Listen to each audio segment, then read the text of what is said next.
Kita orang semua yang tinggal di pulau-pulau kecil, di lautan, mulai dari Jayapura sampai Sorong.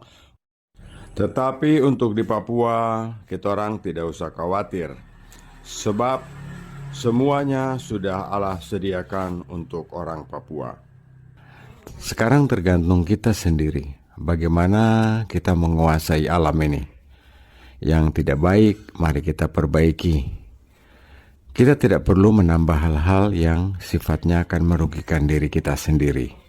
Secara prinsip, mari perbaiki sistem pengolahan air Anda bersama Kendi Emas. Semoga pertemuan ini bermanfaat buat sobat-sobit semua di tanah Papua. Ini ada depot Pak, yang RO. Lokasinya di Raja Ampat sini. Jadi dari air sumurnya ini, dia di blok 1 filter, baru tabung FRP 2, 1 filter lagi, baru masuk air baku Pak. Air baku sini. Yang dari sini, air bakunya nanti pakai 3 tabung lagi Pak. 4 filter baru masuk ke setengah jadi yang sebelum masuk mesin RO. Cuma sebelum masuk tabung yang 3 ini ada 1 filter lagi yang bening yang 10 mikron. Airnya berlendir sekali, Pak. Jika kita mendengarkan laporan tadi, maka kita dapat melihat dengan jelas bahwa filter yang digunakan sudah cukup.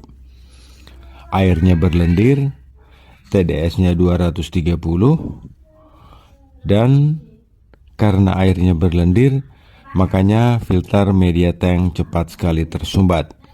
Mari kita tata kembali sistem filterisasinya supaya benar dan efisien dalam sistem pengolahan air untuk bisnis ini. Air berlendir disebabkan oleh jamur atau ganggang yang biasanya tumbuh di daerah sekitar pantai. Untuk mengurai jamur atau ganggang ini, kita harus menggunakan klorin. Jadi, dari sumur, kita lewatkan pompa air, kemudian melalui klorinator dahulu. Setelah itu, kita alirkan menuju ke 3 tank media yang kita sambung menjadi satu, seperti gambar ini. 3 tank media ini berisi arang. Karena pengaruh arang ini, pH air akan turun. Kenapa pH air turun setelah melalui arang? Itu disebabkan karena arang mempunyai sifat oksidasi. Akhirnya pH akan turun. pH akan kembali naik jika pada tank kedua kita isi dengan kulit kerang atau dalam bahasa Papua biasa disebut kulit bia. Kulit bia ini kita rauh dulu supaya panas, kemudian kita tumbuk kasar yang halus kita buang, kemudian kita masukkan ke dalam tangki kedua. Kulit kerang bisa meningkatkan kadar pH di air sampai dengan 8 ppm. Setelah itu kita teruskan ke cartridge filter 3 mikron dan ditampung di toren.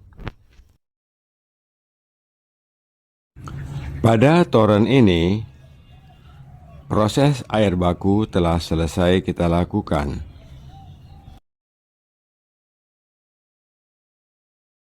Sekarang kita siap untuk memasuki level 2. Dari air baku, kita pompa melalui 2 buah cartridge filter berukuran 0,1 mikron.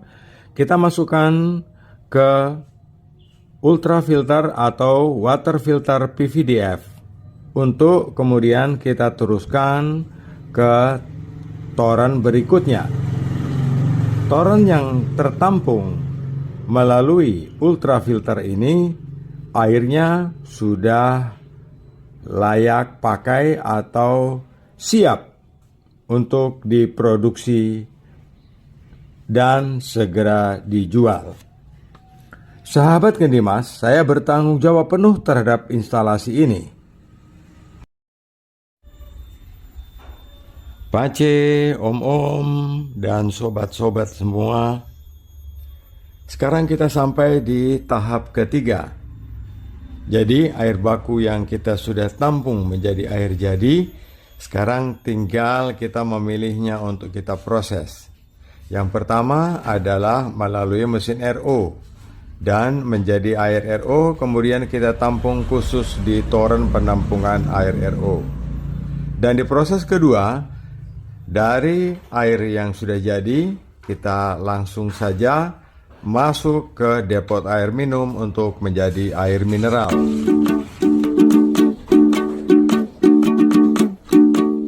Bulan terang, terang bulan. Bulan terang, terang bulan. Buaya timbul, kusangka buaya, padahal buaya. Pace-pace, om-om, dan sobat semua, itu tadi bantuan saya untuk kita semua bisa memperbaiki kita punya sistem pengolahan air yang ada di kampung. Dan saya berharap bahwa video ini dapat membantu dan menolong semua saudara-saudara yang ada di tanah Papua. Dan saya berharap bahwa kamu semua mau nonton saya punya video ini sampai selesai, supaya kamu semua jadi pintar. Sebab kalau kamu semua tidak bisa bikin sendiri, kamu panggil orang untuk datang terus, akan semakin mahal biaya operasionalnya. Nah, dengan video ini mudah-mudahan bermanfaat buat Pace dong, om-om dong, sobat-sobat dong, semua di tanah Papua. Sekarang kita orang bahas bagaimana caranya untuk memperbaiki, merawat, atau membersihkan filter-filter ini. Kita ikuti video lanjut. Tiap bulan jangan lupa isi klorin 1 tablet di dalam situ. Karena dia punya air itu balendir, jadi jangan lupa untuk ganti arang ini 3 bulan sekali. Harus buka, kasih keluar, ganti, baru isi baru. Sebab lendir itu tidak bisa hilang dari arang. Untuk tangki yang isi kulit bia ini, cukup di backwash saja. Kalau dia punya pH masih bagus, tidak usah diganti. Cartridge filter 3 mikron harus dicek setiap bulan. Kalau sudah parah dan kotor, harus diganti. Untuk 2 filter cartridge itu ukurannya 1 mikron, kamu ganti setiap 3 bulan.